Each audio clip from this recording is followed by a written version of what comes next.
FPL Game Week 28 transfer plans. We're going to take a good look at how I did in Game Week 27 and see as to what my transfer plans for Game Week 28 as well as going into Game Week 29, and maybe a little mention on my chip strategy. So without further ado, let's get into it.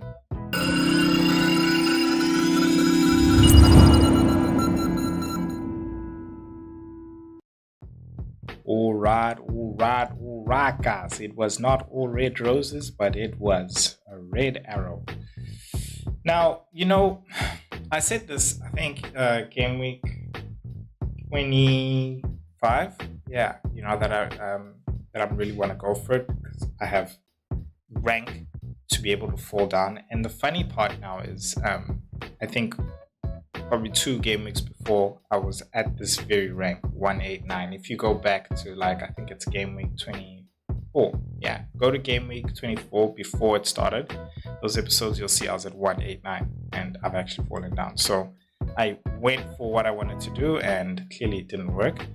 But I'm still happy with that because in the end of the day, I want to push my overall rank to as much as I can. I think I can break top 10k finish. So I'm still going to go for that. I don't think I can win at this point. But I'm going to go for, a best finish, of course. And that's what we're here for, and see what the best strategy is for that. So looking at my team, I think there was a whole lot of blanks. I think the guys that really saved me were the Liverpool guys. Of course, I don't think the Mo Salah captain really made the difference as much as, of course, it's 9-point gap, but it wasn't really helpful with Cliverts as well coming in with the 10 points. I think that hurt my team. And then it hurts when a lot of your players blank and then your defense, your bench actually comes in with the points.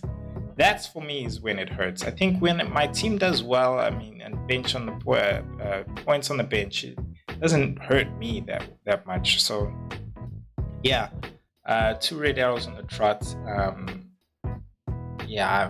I can still do it, I'm not disheartened or anything like that.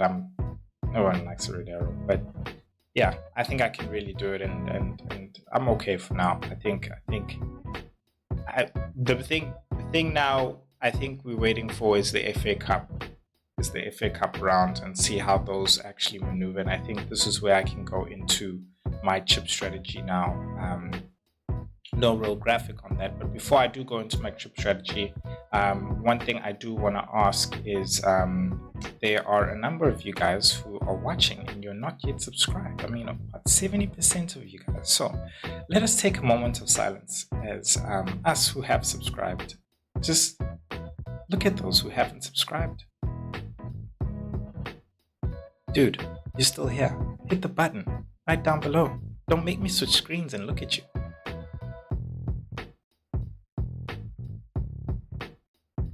Just hit the subscribe button.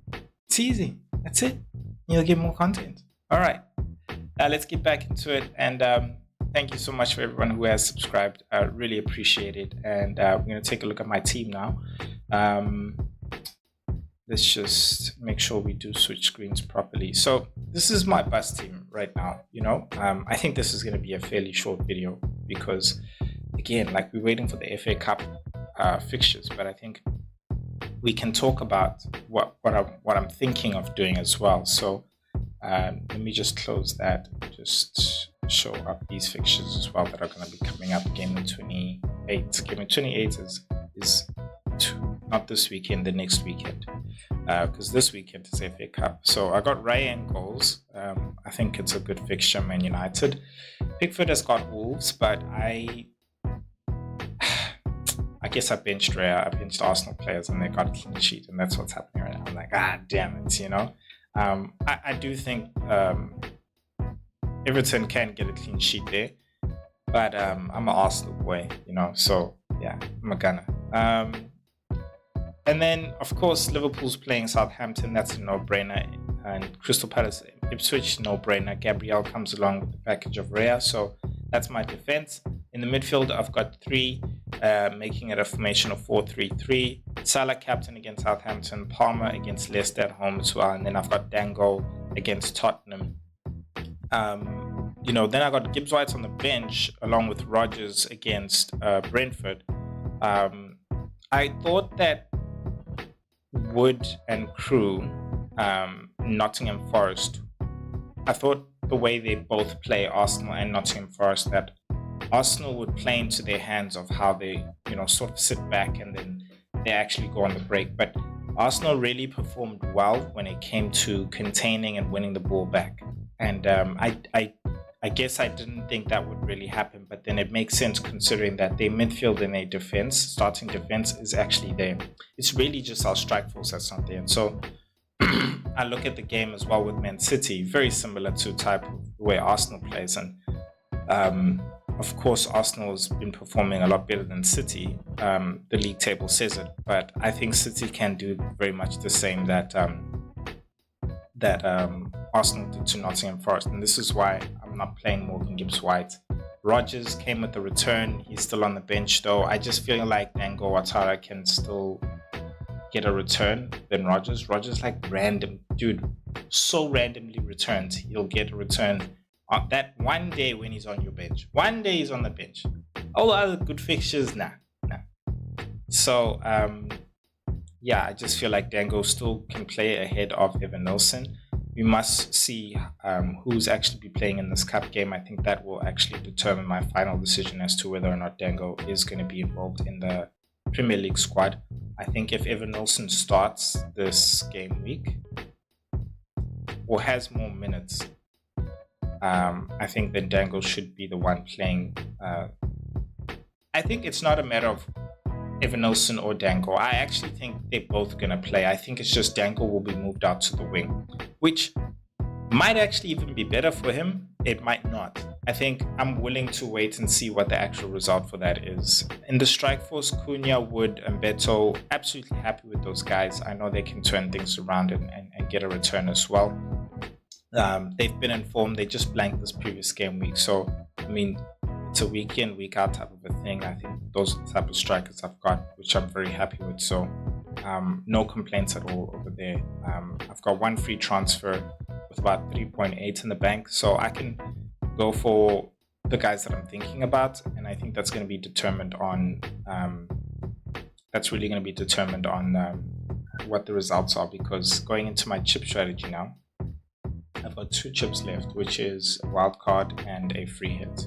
And I have to use those in the most optimal time you can use those chips. And I'm looking to use the free hits in the big double game week, be it 33, be it game week 33, or be it game week 36.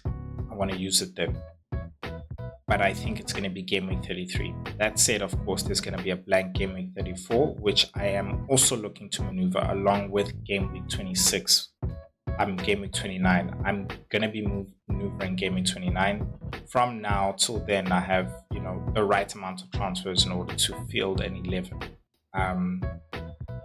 Again, we'll see how Dango is involved in terms of is he playing out on the left, or is he going to be playing out? Is he not going to be playing at all? And if he's not, then I'll take a hit to replace him, of course. But maneuvering game week 34 from here till then as well is going to be also very, is going to need me to be very intricate with my transfers as well. And so making sure which teams are actually available and picking players from there. And then free hitting game week 33. So I'm not really worried about building a team for game week 33. It's more so a team that can play in 34. And of course can maximize on points between now and then.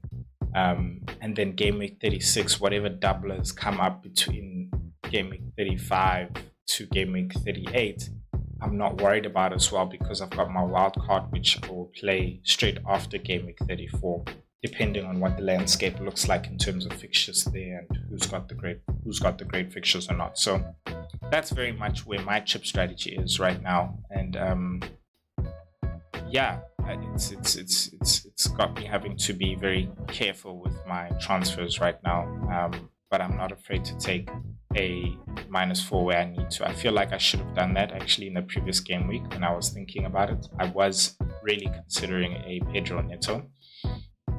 I was actually considering a Pedro Neto and a Bowen. So I guess it didn't work on Bowen, but yeah, Pedro Neto definitely would have been nice to actually have that as well. Yeah. Um, yeah, so that is the transfer plans for me. I will see you guys as soon as the fixtures are over for the FA Cup, and I will give you my verdict, transfer plans, not transfer plans, transfer targets for that game week, general transfer targets for you guys as well to help you as well. And then, of course, team selection will be followed after that in the next week. So I'll see you guys probably Monday, Sunday for the next episode. Yeah, peace.